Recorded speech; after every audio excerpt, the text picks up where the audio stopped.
All right, well, you're thinking about getting the Mr. Coffee espresso and latte maker, and I want to talk about it because this isn't my favorite automatic machine I've ever tried, but it's not my least favorite. So let's talk about some of the things I liked, I didn't like, and all the pieces that come with it.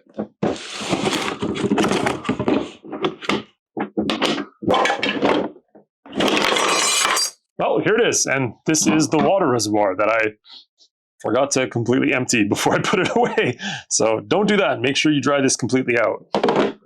Okay, there's a lot to go over here, so I want to put everything together and then we'll talk about some of the different pieces and how they work and what I really didn't like about this unit.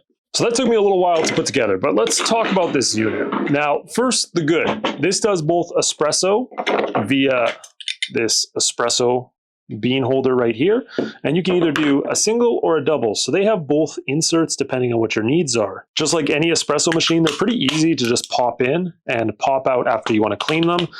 Sometimes you can use a knife, sometimes they just come out by hand. And it has this really handy tool on it. I've actually haven't seen on one before. This helps you clamp it down and keep it in place. So that's really nice and handy as well. Now this is a milk frother. So you also get a milk frother with this where you can customize the amount of froth and like how frothy it is essentially, right? So if you want latte or cappuccino froth, totally up to you.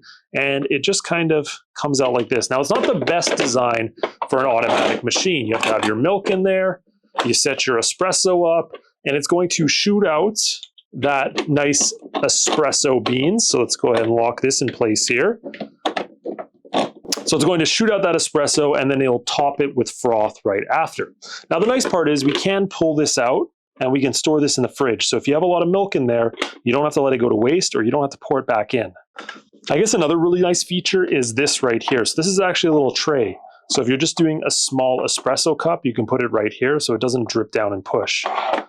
Now this top here is all stainless steel and it's very little options. You can make it espresso single, you can make an espresso double. There's some customization, but I haven't played around with it.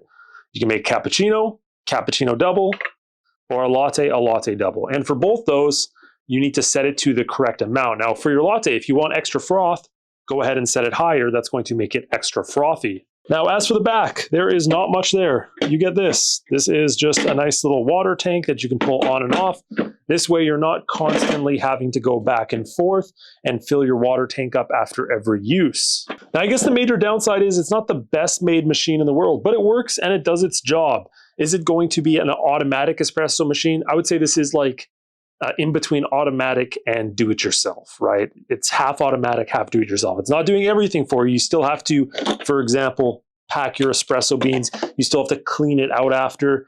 But otherwise, it's honestly a solid unit for people that want something in between the automatic and manual option.